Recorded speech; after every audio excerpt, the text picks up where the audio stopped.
کہ یہ کیا کہا جا رہا ہے کہ ایک PDP جس کی 28 سیٹیں کچھ سالوں کے اندر جس نے نیشنل کانفرنس کو 2 بار پاور سے باہر کر دیا، آج وہ کہتے ہیں ان کا وجود ہی نہیں ہے۔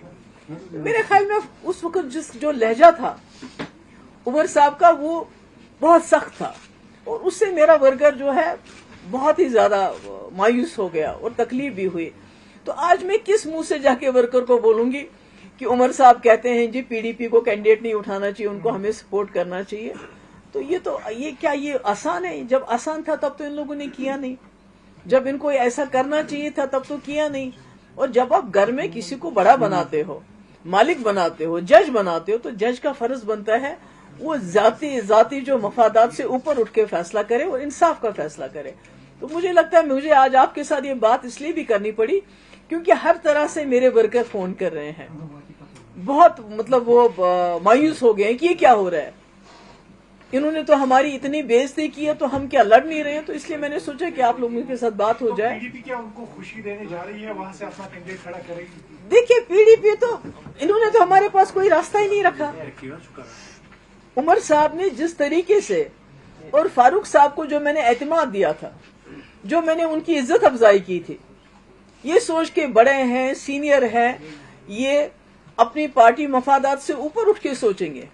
میں تو کبھی سوچتی ہوں اگر مفتی صاحب یہاں پر ہوتے، ان کا تو ایٹیٹیوڈ بالکل ڈفرنٹ ہوتا ہے۔ وہ شاید یہ کہتے کہ ہم کوئی سیٹ نہیں لڑیں گے، آپ ہی تینوں لڑو، اگر اس سے جموں کشمیر کی آواز پارلیمنٹ تک پہنچ جاتی۔ مگر مجھے افسوس ہے کہ میں نے تو کہہ دیا، میں نے تو اپنا فرض نبھایا، مگر جو انہوں نے کیا اور اس کے اوپر سے جو عمر صاحب کی بعد میں پریس کانفرنس تھی وہ بہت انفارچونیٹ تھی، وہ بہت دل کو خراب کرنے والی تھی کہ PDP کون ہے، ان کا وجود کہاں ہے، یہ کیا ہے۔ تو اس سے تو انہوں نے ہمیں بہت دور دھکیل دیا، ہمیں تیسرے چوتھے پانچویں نمبر پہ بھی نہیں مانا، اور یہ کہا کہ ہم اسمبلی الیکشن میں سوچیں گے کہ ان کا بیہیویئر کیسا ہوگا، ان کا کنڈکٹ کیسا ہوگا۔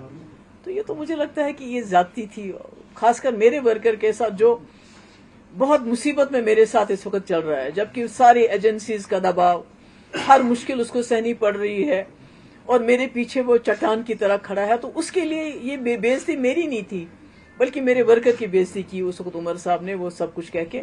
تو اس لیے یہ اب مجھے بتائیے کون سا راستہ میرے پاس ہے، میں کس طرح اپنے ورکر کو کہوں آج آپ جی پیچھے رہو، کیونکہ نیشنل کانفرنس چاہتی ہے کہ بھائی ہم ان کو سپورٹ کریں، اور ہم ہے کون، ہمارے سپورٹ سے کیا ہوگا؟ عمر صاحب تو ہمیں کسی گنتی میں ہی نہیں مانتے، وہ تو کہتے ہیں آپ کہیں بھی ہو ہی نہیں، تو ہم کس گنتی میں PDP والے؟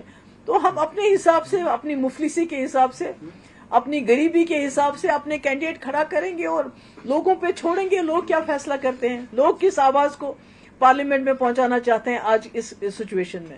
Thank you. آزاد بھی اٹھے، اس نے بولا کہ ہمیں کسی کے ساتھ کمپٹیشن نہیں ہے، ہمارا مقصد یہ ہے کہ اسٹیٹ ہوڈ واپس آئیے۔ چلیے ہم کیا کہہ سکتے ہیں، آزاد صاحب نے کہا ہوگا، میں اس پہ کیا کہوں؟ آزاد ہیں وہ۔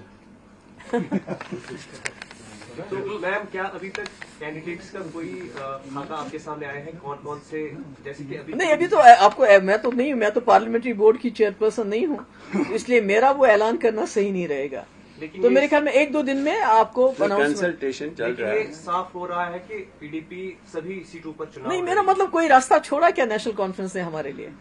Have they left any door open for us? میں نے کہا میں تو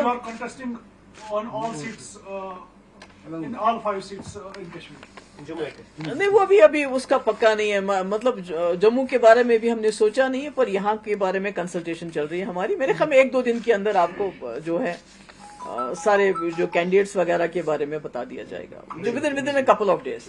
ٹھیک ہے، تھینک